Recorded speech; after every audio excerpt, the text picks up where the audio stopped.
오늘은 말라기 2장 10절로 16절 말씀에 근거해서 어찌 됨이니까 라는 주제로 말씀을 드리려고 합니다.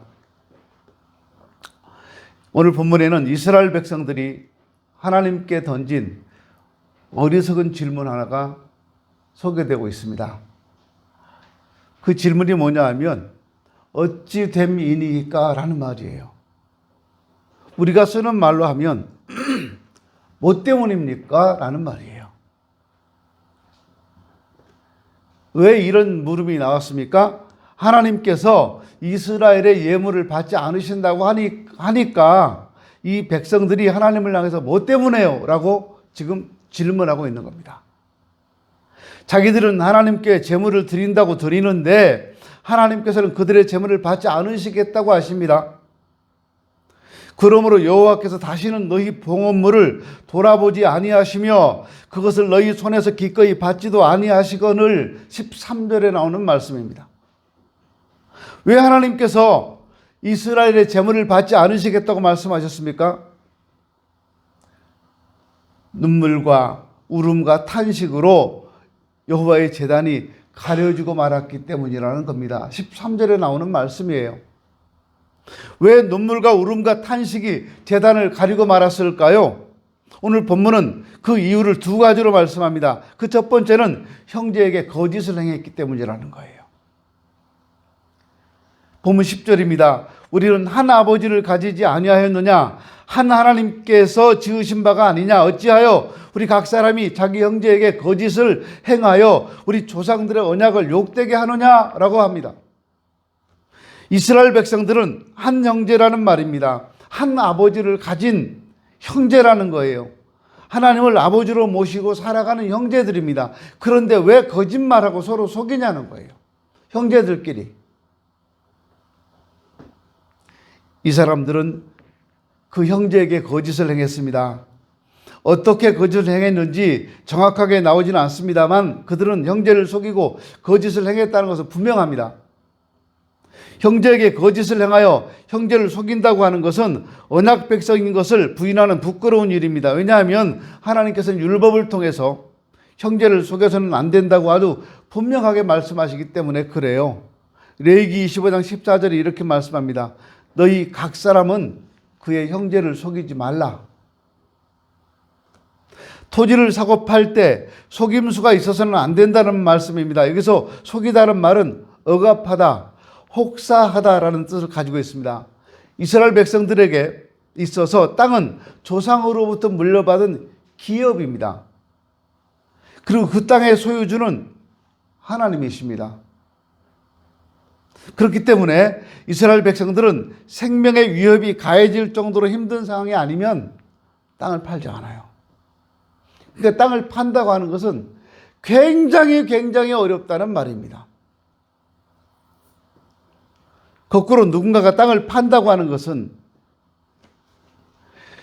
그 상황에 지금 너무나 힘들다는 것을 말하는데 그렇게 형제가 너무 힘들어서 땅을 팔 수밖에 없는 상황인데 돈이 많거나 아니면 사회적 지위가 높은 사람이 땅을 사게 되죠. 그럴 때 그 사회적인 지위를 가졌다고 혹은 돈이 많다고 하는 것 때문에 너무 힘든 상황에 놓인 형제를 속여서 땅값을 아주 싸게 쳐준다는 겁니다. 뭐라 그래요? 팔기 싫으면 딴 사람한테 팔어. 이렇게 해요. 이 사람 지금 너무 급한데. 어려운 형제나 이웃을 보면 긍휼히 여기고 도와주는 것이 도리입니다. 율법을 통해서 하나님께서 계속 말씀하신 것 가운데 하나가 바로 그건데요. 외국인이라고 또는 힘이 없는 고아나 과부라고 그들을 멸시해서는 안 되고 그들을 도와주어야 한다고 말씀합니다. 그런데 오히려 가난해지고 힘이 없는 형제의 땅을 사면서 그를 속이고 마땅히 주어야 할 땅값을 제대로 쳐주지 않는 거, 이거 죄악이라는 겁니다. 이게 속이는 거예요. 그래서 하나님이 이렇게 말씀합니다. 너희 각 사람은 자기 이웃을 속이지 말고 내 하나님을 경외하라. 나는 너희의 하나님 여호와니라. 레위기 25장 17절 말씀입니다. 이웃을 속이지 않는 것과 하나님을 공경하는 것은 같은 뜻이라는 거예요.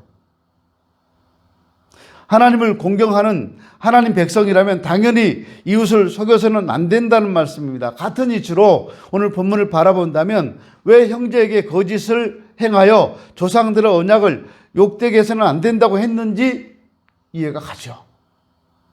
말라기 선지자 당시 이스라엘 백성들의 삶은 참으로 고달팠습니다. 페르시아 제국의 속주로서 나라를 잃은 서름뿐만 아니라 주변으로부터 끊임없는 공격을 받아 약탈을 당해서 다 뺏기고 또 뺏기고 그렇게 살았어요. 더구나 오랜 가뭄으로 인해서 더더욱 먹을 것이 없는 궁핍한 삶을 살아야 했습니다. 그런 힘든 상황에서 백성들은 먹고 살기 위해서 무던히도 애를 써야 했습니다. 그런데 일부 권력을 가진 사람들이나 돈 꽤나 갖고 있는 사람들은 어렵고 힘든 백성들을 돌아보는 것이 아니라 그런 기회를 이용해서 자기들의 이속을 챙기고 땅을 다 뺏고 있었다는 겁니다. 재산을 다 뺏고 있었어요. 아주 헐값을 주고. 요즘 튀르키예가 그렇겠죠. 터키라고 했죠, 옛날에. 지금 튀르키예가 지진이 나서, 또 시리아가 지진이 나서 일부 지역이요. 오늘 아침 보니까 24,000명 사망자가 나왔는데 10만 명이 넘어갈 확률도 24%나 된다고 그래요. 그러니까 앞으로 얼마나 많은 사람이 죽을지는 몰라요. 아직 찾지 못하고 있으니까, 묻혀 있으니까요. 그런데 그렇게 힘든 사람들한테 집이 무너져 땅이 다 무너져서 먹고 살 길이 하나도 없는데 거기다 대고 내가 이거 무너진 너네 집 살까? 이렇게요. 무너진 땅이 내가 사줄까? 땅값이 평당 100만 원이라면 지금 다 무너져서 폐허가 되고 갈 곳이 없고 한데 평당 100만 원짜리 땅을 내가 평당 10만 원에 쳐줄게. 5만 원에 쳐줄게. 이렇게요. 지금 이 상황에 5만 원 큰 돈이다. 이렇게요. 전쟁 끝나고 나면 그건 정상적으로 돌아올 거예요. 참 힘든 사람들을 향해서 더 힘들게 만드는 사람들이 나쁜 사람들인 거죠. 그러니 고달픈 백성들은 하나님께 눈물로 호소할 수밖에 없었습니다. 그 고달픈 백성들의 그 눈물과 울음과 탄식을 하나님께서 외면하지 않으셨어요. 그래서 신명기 15장 9절에서 말씀합니다. 내 궁핍한 형제를 악한 눈으로 바라보며 아무것도 주지 아니하면 그가 너를 여호와께 호소하리니 그것이 내게 죄가 되리라. 이 말씀은 단순히 궁핍한 형제를 도와주지 않았을 때를 이야기하는 것입니다. 너무 가난하고 궁핍해서 힘들어하는데 그 이웃이 그 궁핍함을 보고도 도와주지 않는다면 그 궁핍한 형제가 하나님께 기도할 것이고 호소할 것이고 그러면 하나님께서 그 형제 호소를 들으신다는 말이에요. 하물며 가난하고 힘없는 사람을 거짓으로 속여서 해를 끼치고 재산을 빼앗는다면 이거 정말 나쁘고 악한 일이잖아요. 오늘 본문의 상황이 바로 그렇습니다. 가진 자들이나 힘 있는 자들이 자기들 이속 챙기려고 가난하고 힘없고 궁핍한 형제를 거짓으로 속였습니다. 그래서 다 빼앗기 시작했어요. 그러면서 자기들은 신앙생활 잘하는 것처럼 하나님께 제물을 드립니다. 그런 제물은 아무리 많이 드린다 하더라도 하나님이 받지 않으시겠다는 거예요. 오늘 본문에 나오는 표현대로 한다면 가난한 이들의 눈물과 울음과 탄식이 제단을 가렸기 때문이라고 말씀하고 있습니다. 신앙생활은 하나님을 경외하면서 시작하지만 그 신앙은 반드시 내 이웃과 형제를 바라게 만듭니다.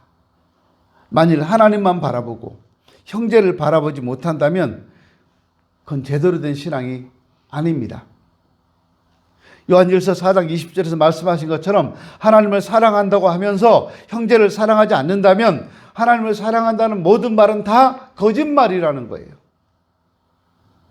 야고보서에서도 같은 이치로 말씀합니다. 행함이 없는 믿음은 죽은 것이다. 여기서 행함이 없다고 하는 것은 가난하고 궁핍한 형제를 사랑하지 않는 것을 말합니다.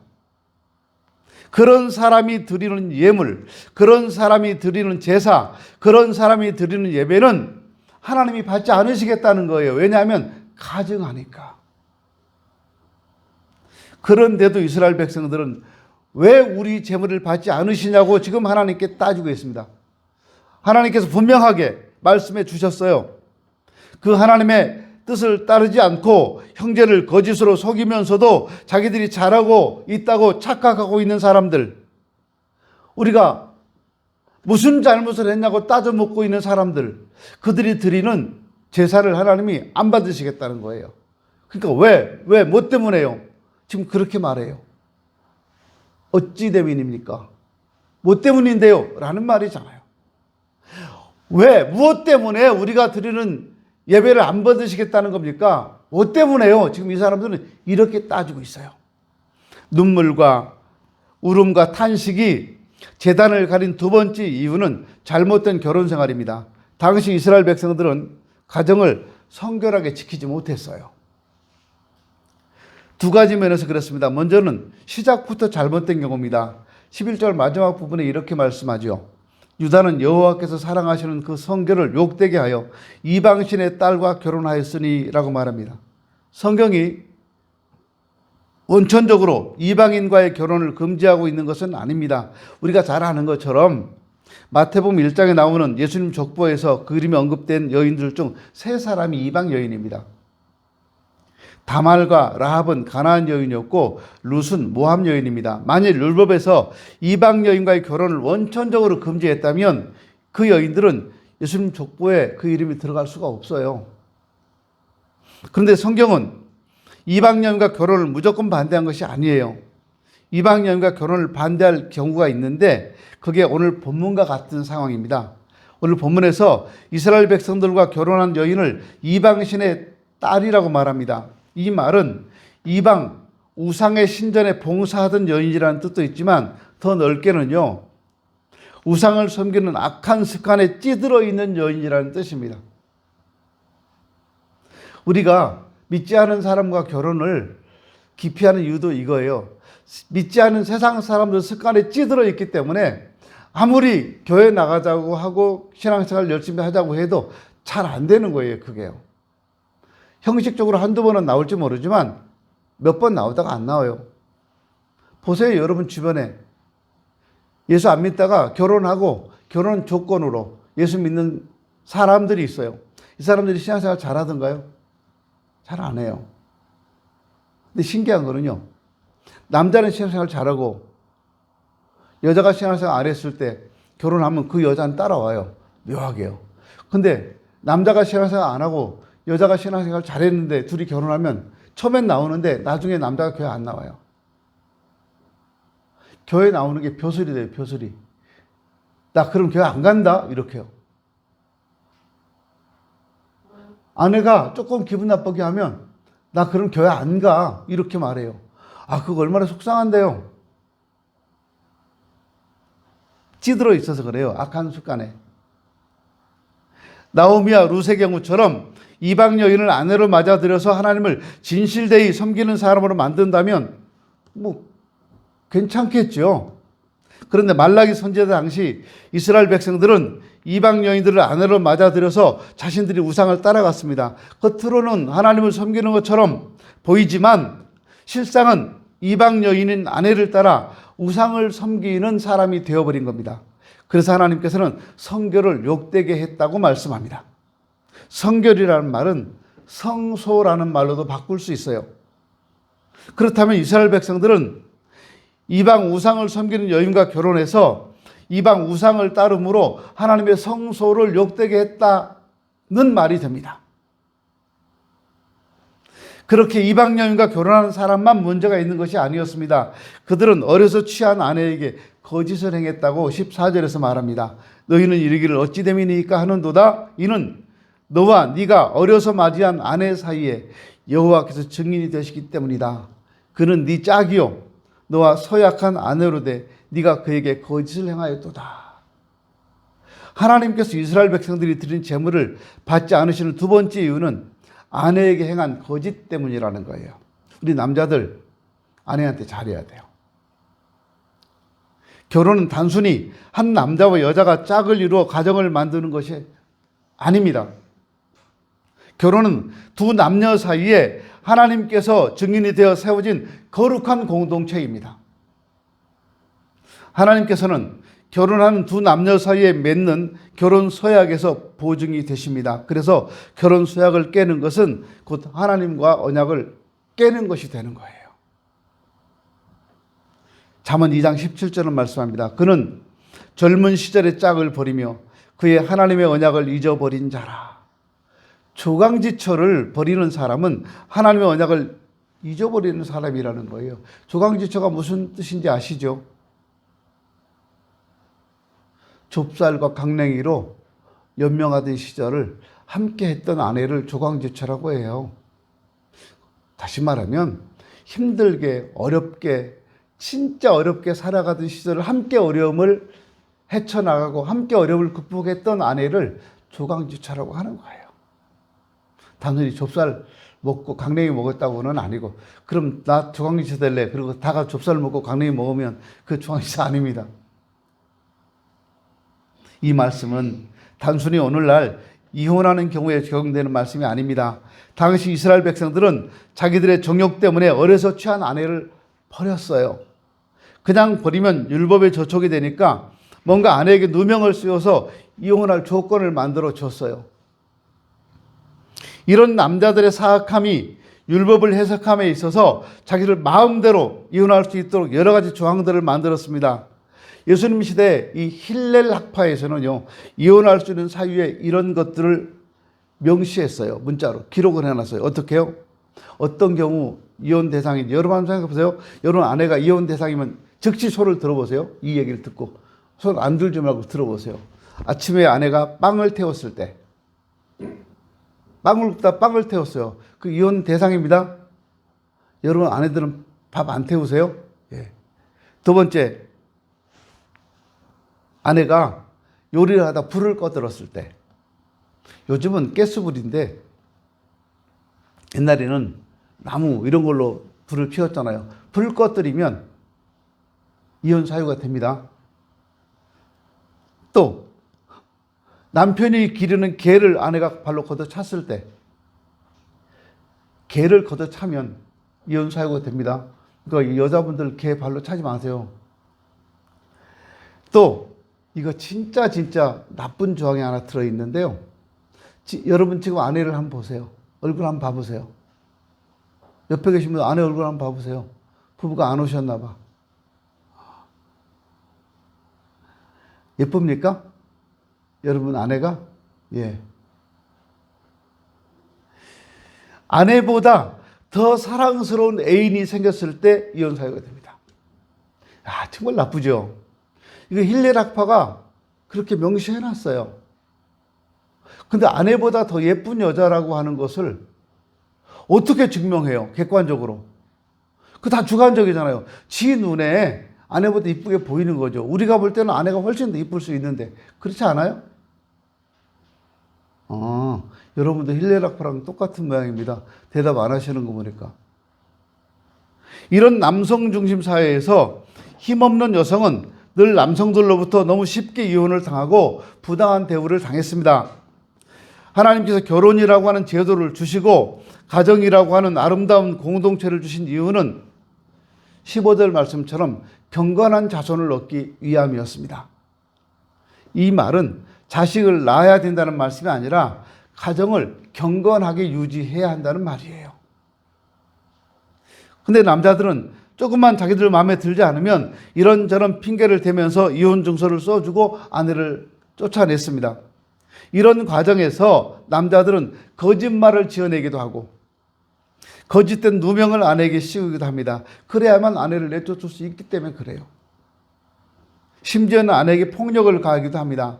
16절에 나오는 옷으로 학대를 가린다는 말이 그런 말이에요. 아내를 막 폭력을 가해서 온몸이 멍들고 까지고 터지고 했는데 옷으로 싹 가려놨어요. 옷을 입혀놓으면 속에 얼마나 터졌는지 모르잖아요. 벗겨봐야 알잖아요.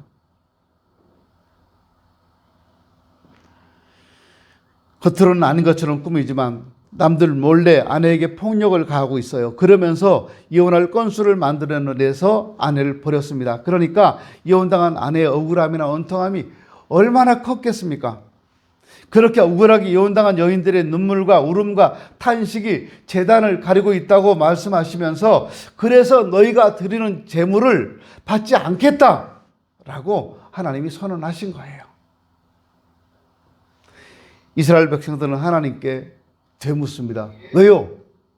어째서요? 왜 우리가 드리는 제물을 받지 않으십니까? 뭐 때문인데요? 이렇게 말을 하는데 하나님께서 그 안 받으신 이유를 이렇게 하나하나 말씀하고 계십니다. 어리석은 질문이죠.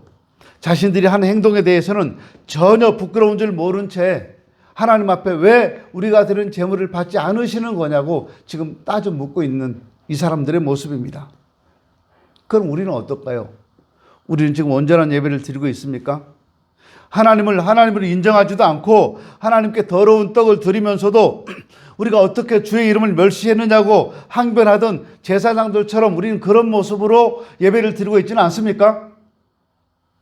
우리가 정성을 다해 예배를 드린다고 해서 우리 예배를 하나님께서 다 받으시는 거 아닙니다. 우리 예배가 진정한 예배가 되기 위해서는 우리의 삶이 진실하고 거룩해야 되는 거예요. 거짓된 삶을 사는 사람이 드리는 예배는 그 예배가 아무리 정성스럽게 드려지는 것처럼 보인다 할지라도 하나님은 그 예배를 안 받으십니다. 특별히 우리 주변 사람들과 좋은 관계를 맺으십시오. 이웃의 마음을 아프게 해서는 안 됩니다. 예수님께서 말씀합니다. 그러므로 예물을 제단에 드리려다가 거기서 내 형제에게 원망 들을 만한 일이 있는 것이 생각나거든 예물을 제단 앞에 두고 먼저 가서 형제와 화목하고 그 후에 와서 예물을 드리라. 마태복음 5장 23절 이하에 나오는 말씀입니다. 예배 드리는 것 참 중요한 일입니다. 그러나 예배보다 중요한 것이 있습니다. 그것은 바로 형제와 이웃과 바른 관계로 사는 겁니다. 그래야 우리가 드리는 예배가 진정한 예배가 되어서 하나님이 받으시는 겁니다. 가장 가까이에는 아내에게, 남편에게, 가족들에게 거짓을 행하고 속이려 해서는 안 됩니다. 진실되게 사십시오. 그것이 예배자로 사는 삶입니다. 그런 예배자로 살 때 그 예배자가 드리는 예배를 하나님이 받으시는 거예요. 거짓된 삶은 하나님께서 미워하시는 겁니다. 잠언 6장에 보시면 하나님께서 미워하시는 것을 열거하면서 거짓된 혀가 그 중에 하나라고 잠언 6장 17절에서 말씀합니다. 우리 마음과 삶에서 거짓을 멀리하고 하나님의 말씀을 따라 진실함으로 살아갑시다. 하나님께서 기뻐 받으실 만한 예배자로 살았으면 좋겠습니다. 참된 예배자는 예배당에 있는 것이 아니라 진실된 삶의 자리에 있는 겁니다. 지금 내 모습이 하나님 앞에 참된 모습인가? 하나님이 받으실 만한 모습으로 살았는가? 아내를 억울하게 하고 남편을 힘들게 하고 자녀를 어렵게 하고 부모를 욕되게 하고 그렇게 살질 않았는가 한번 생각해 보세요. 하나님이 받으실 만한 참된 예배자. 왜 내 제사는 안 받으시는데요? 왜 내가 드린 예배는 안 받으시는데요? 뭐 때문에요? 라고 질문하기 전에 우리 삶이 하나님 앞에 그렇게 진실되고 아름다울 수 있기를 바랍니다. 기도합니다.